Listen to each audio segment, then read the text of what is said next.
All right, here we are. Here is the current iteration, revision A, all finished up. I got the drawings ready to go to fabrication as soon as we approve of this design. So I just want to make sure that that no one sees any red flags with this. So let's get into it. This is the overview. Here's our stairs. I'll just do a basic overview before I get into the weeds. Here's our stair leading up to our door. The door is basically the same as it was, just maybe a little bit bigger, maybe a little bit wider, maybe a little bit beefier with these welded bullet hinges. You'll be able to take this door completely off too, pretty easily. Okay. About 22-foot interior.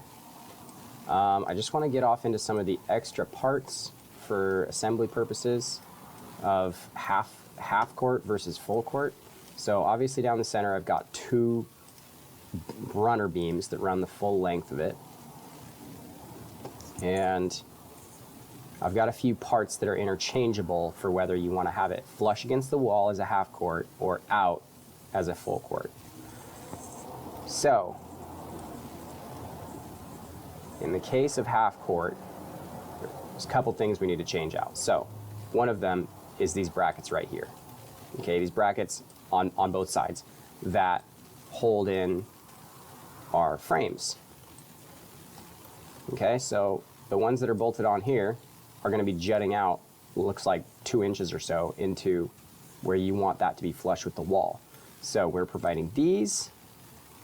The holes are kind of funky looking on here. It's just the program. There'll be 3 holes so that you can imagine that right there, and that'll be flush with the end there so that that is not jutting into the wall and you can have the whole assembly flush against the wall. So that'll just be how you do that. All right, and now for half court assembly, we've got this beam here is going to have all these knife plates attached to it, which will again prevent you from being able to shove it up against the wall. So how we got around that is we're going to just send in another beam.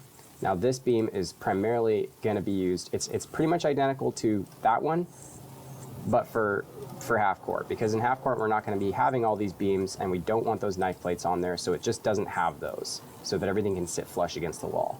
And then it also has 3/4 inch shims.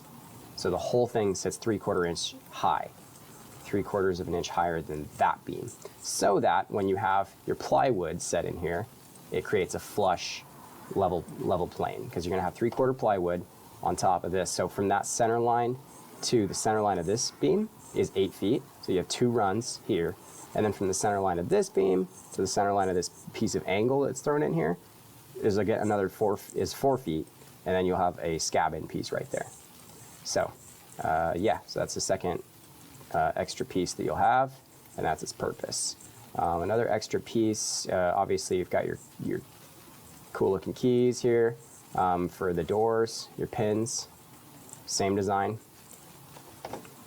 And then here I ran into a problem where we need the stair to be centered to the doorway, and we also need it to be, you know, in or out reasonably in this region here, and that put one of its legs up 3/8 of an inch, which is awkward. You're going to have wobble.